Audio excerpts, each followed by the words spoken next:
Œuvre de Maria Valtorta, tome 1, chapitre 24, intitulé La désobéissance de la première Ève. Catéchèse du dimanche 5 mars 1944. Jésus dit: Ne lit-on pas dans la Genèse que Dieu donna à l'homme la domination sur tout, sauf sur Dieu et les anges, ses ministres? N'y lit-on pas qu'il fit la femme pour être la compagne de l'homme, pour partager sa joie et sa maîtrise sur tous les êtres vivants? N'y lit-on pas qu'il pouvait manger de tout sauf des fruits de l'arbre de la science du bien et du mal? Pourquoi? Qu'est-ce qui est sous-entendu dans ces paroles qu'il domine? Qu'est-ce qu'il y avait dans l'arbre de la science du bien et du mal? Vous êtes-vous jamais demandé cela, vous qui cherchez tant de choses inutiles et ne savez pas demander à votre âme les vérités célestes? Votre âme, si elle était vivante, vous le direz, elle qui, quand elle est en état de grâce, est comme une fleur entre les mains de votre ange.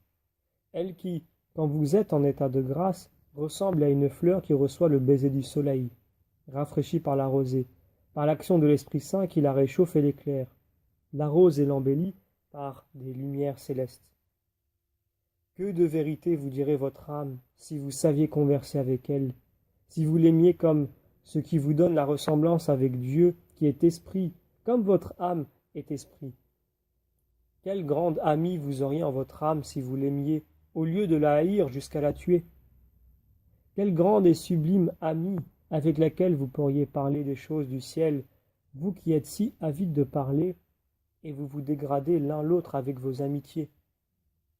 Ces amitiés, si elles ne sont pas indignes, ce qui arrive parfois, sont cependant à peu près toujours inutiles, ne donnant occasion de s'exprimer qu'à un flot de paroles vaines et nuisibles, et toujours toutes terrestres.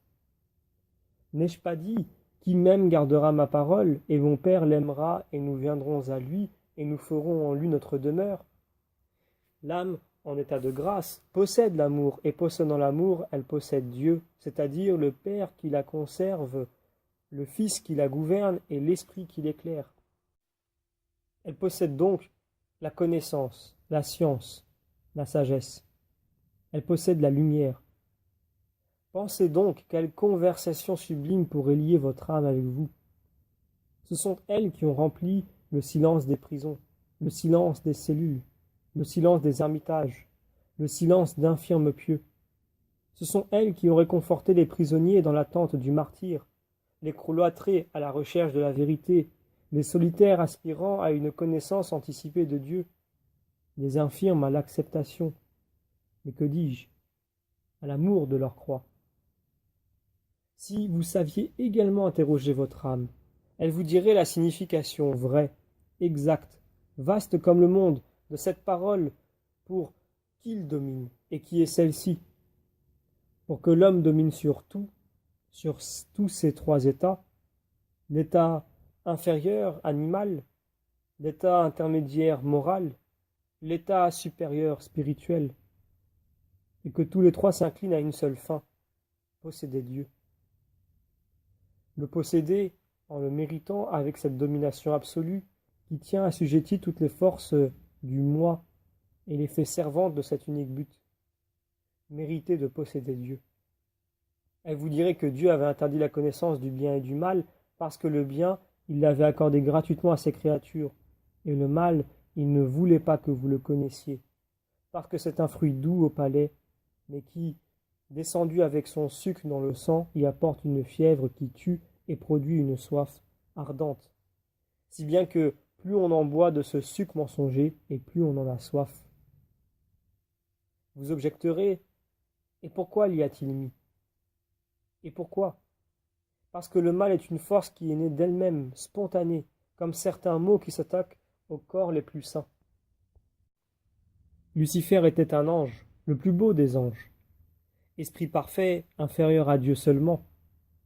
Et pourtant, dans son être de lumière naquit une vapeur d'orgueil qu'il ne dissipa pas, mais au contraire, il la condensa en la couvant. De cette incubation est né le mal. Il existait avant que l'homme existât. Dieu avait précipité hors du paradis le maudit qui avait couvé le mal, qui avait souillé le paradis. Mais il est resté l'éternel incubateur du mal et, ne pouvant plus souiller le paradis, il a souillé la terre. Cette plante symbolique sert à démontrer cette vérité. Dieu avait dit à l'homme et à la femme, « Vous connaissez toutes les lois et les mystères de la création, mais n'usurpez pas mon droit d'être le créateur de l'homme.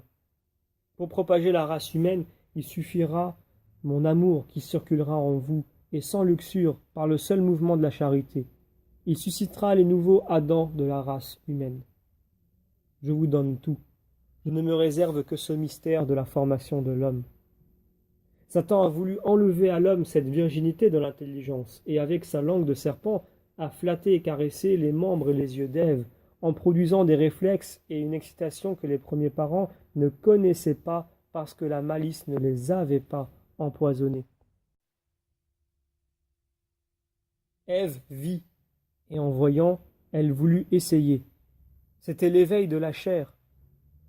Oh, si elle avait appelé Dieu, si elle avait couru lui dire « Père, je suis malade, les caresses du serpent ont excité le trouble en moi. » Le Père l'aurait purifié et guéri de son souffle qui, comme il lui a infusé la vie, il pouvait lui infuser une nouvelle innocence, en lui faisant oublier le poison du serpent et même en mettant en elle l'horreur du serpent, comme ceux qui, attaqués par un mal, en ont été guéris et conservant envers ce mal une instinctive répugnance.